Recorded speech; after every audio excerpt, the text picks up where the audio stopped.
So we all know that balancing a business and a family can be pretty overwhelming sometimes, and it is essential for downtime and taking a break every once in a while, and that's what we're going to be talking about today here on the Five Squad.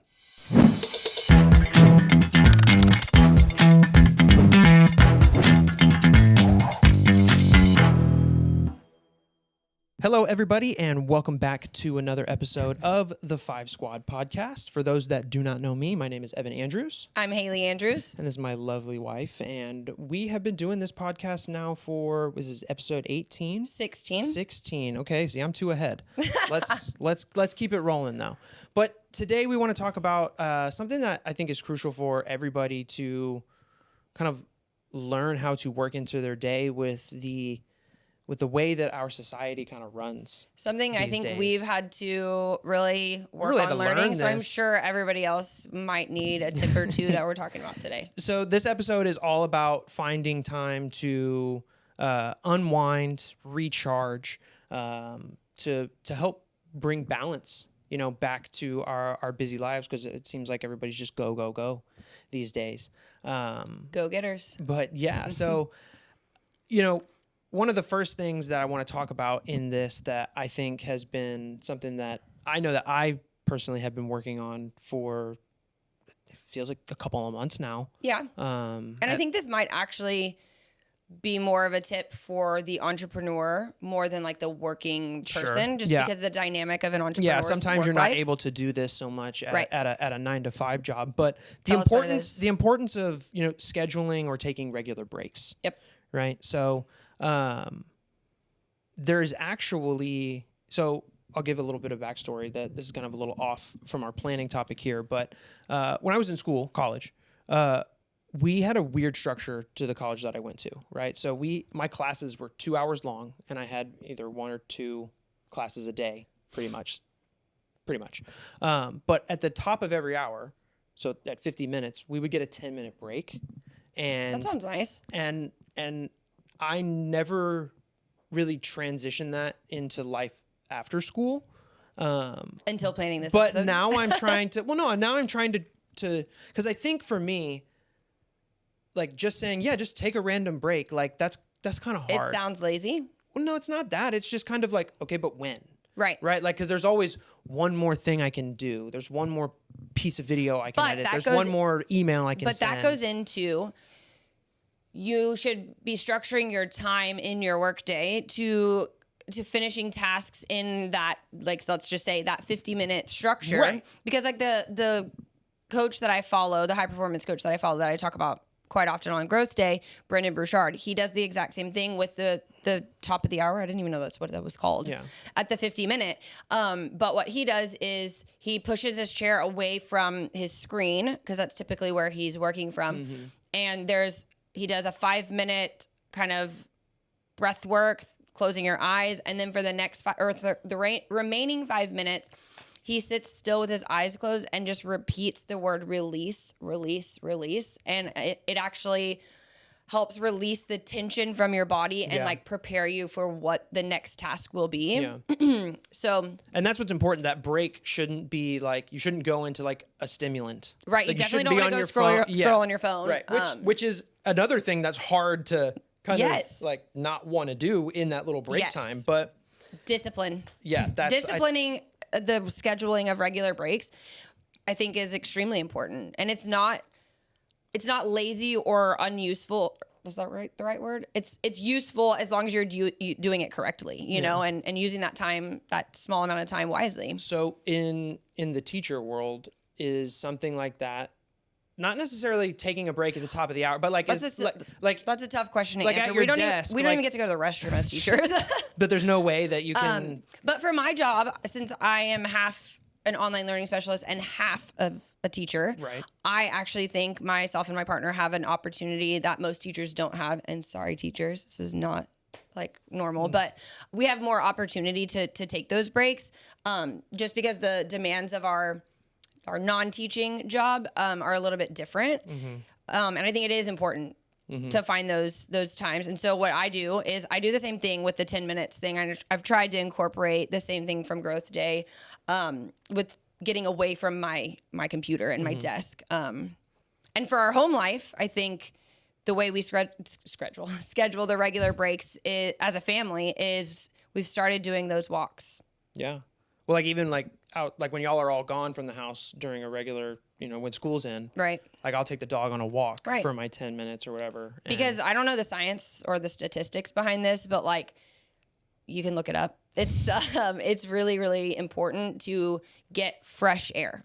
I mean, yeah, sunlight, yeah. Fresh air. I mean, it can just bring your mood like all the way up, which is if you're taking a break to take the dog on a walk during a work day, I feel like that would be super beneficial to getting you right back into the next task. Yeah.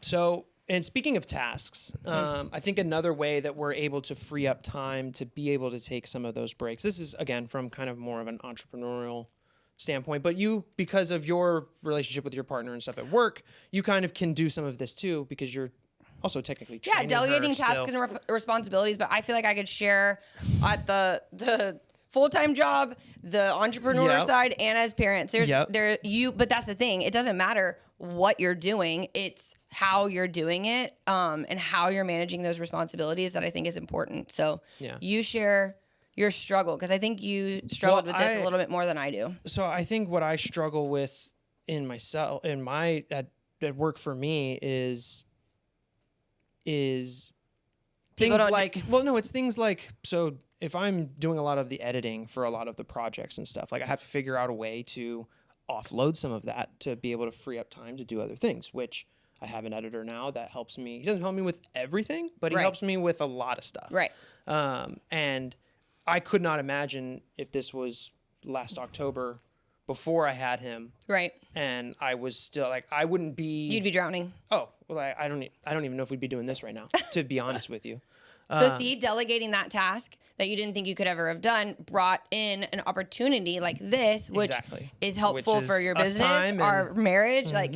So it's important to, I think a lot of times, especially like perfectionists, which I know you probably wouldn't consider yourself so much of a perfectionist like me, but you are with your business and there's parts of me that are with your craft. Yeah. You definitely are. But in my defense, I have learned to remember when I was like doing a lot of design work? Yes. Like, remember that? Yes. I mean, but that's the thing is it's very difficult. It's another one of those things that we talk about. It's a discipline that is very difficult to incorporate in your life, but it is vital to more success, more passion, more joy in whatever it is you're doing. For me, I didn't want to have a partner this year. And if she's watching, I love you. I'm glad you're here. But I was like, I'm good at my job. I don't want anyone else to help me. But I was able to give up some of the responsibility and share it with her to where I was able to take some of those like breaks or whatever. And then at home, like with my business, I find it really fun when I allow our daughter Callie to help me pack orders. She puts little fun things in the orders. And at the beginning, if you remember, it was so hard to let her help me. Younger, because I wanted it a certain way. But then I realized the more and more I let go of what I thought I wanted it to be, the more it became what it needed to be. Yeah. And then like home life, I think a lot of moms, and this is definitely not all moms, so please don't take this the wrong way, but I think a lot of moms, we carry a little bit of resentment because we have an expectation that our husbands or spouses or boyfriends or girlfriends or whatever will help us in a way we need or want without telling them. Like, hey, this is what I need help with. I think in the beginning, if you remember the laundry, have we already talked about the laundry? We've talked about laundry on our podcast before, but I don't know if we're talking about this. Well, I was just going to say, like, delegating that task allowed me a little bit of opportunity to rest in times that I wasn't resting, and delegating the chores in the house to our oldest son is teaching him responsibility. Does he hate it? 100%, yes. But it's teaching him a discipline that I didn't really have as a kid, and so it's really important. And it's hard, but it's very important. And I think sometimes the hardest thing is even just in that delegation process of like feeling okay with it. I never feel okay with it. I never do either. I never do either. And I think most people out there probably because you don't want to hurt someone's feelings, or you don't want to make them feel like it's not about you that, can't do it, but and they need to do it. It's like in the beginning when you're getting comfortable with delegating or, you know, whatever it might be, is we don't allow our own selves to like really grow in that. Right. Because like nobody does it as good as I do. Or if I would have just done it from the beginning, it would be done by like, right. Like not allowing the next person to kind of fail or, right. you know, learn how to really do it. That's very true with parenting. I think Logan doesn't do the dishes like I like. And my gosh. Or the towels. We just had a conversation yesterday. He said to me, oh my gosh, I can't remember the context, but he said, oh yeah, like how I don't fold the towels right. And I said, honestly, in the beginning, you are right. It was seriously infuriating. But then I had to step away. Like, I cannot watch him fold them because inside I'm like, oh. Yeah. But then I was like,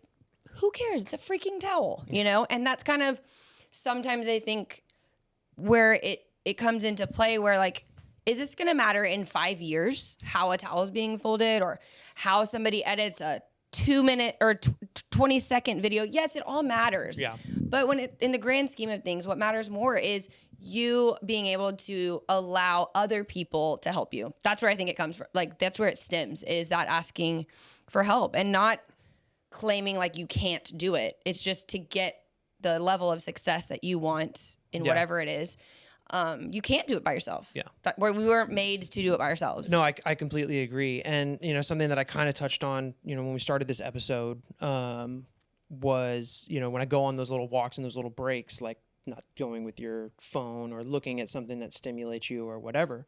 But I think unplugging from technology is essential in trying to unwind.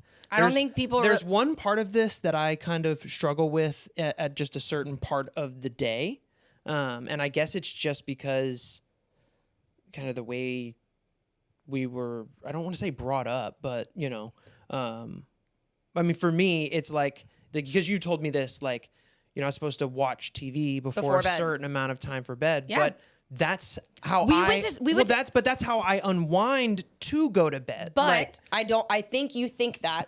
Sure. But there's probably science. Someone else. I'm sure there's a better way that I can. There definitely is. No, I wouldn't disagree there. The coach from Growth Day also says, I can't remember the exact numbers, but he says like 3 hours before bed,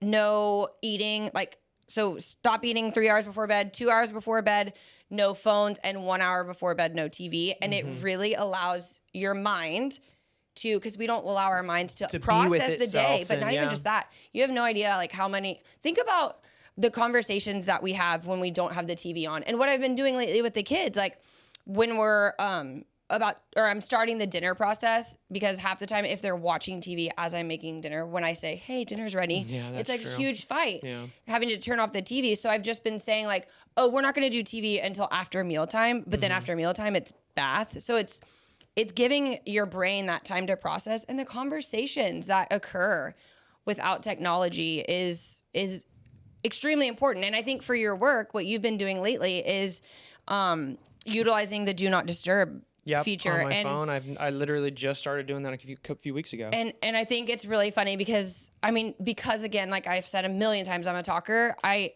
sometimes just like I just like randomly will say like, I don't know, what's on your there's mind? A frog outside. Yeah. That's just kind of how our conversations go throughout the day.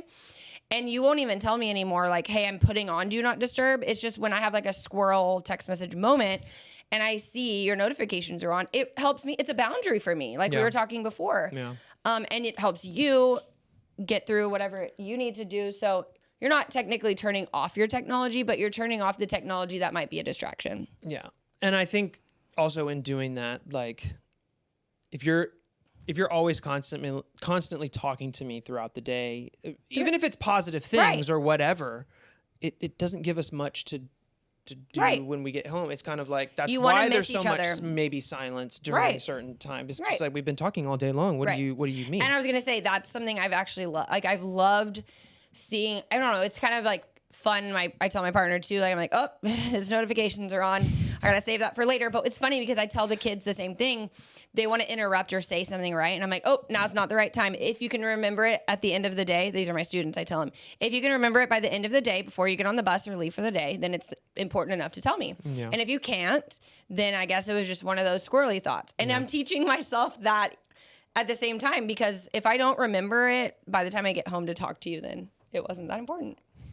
Well, I think the technology thing is still something that a lot of people struggle with just because of how prominent it is in our society. And it's just a big hurdle that I think but that's where that discipline comes in. I mean, they're throwing out all of this technology to us on a daily, moment basis, but you have to have the discipline to determine like when to take the breaks, when to not be on it, you know?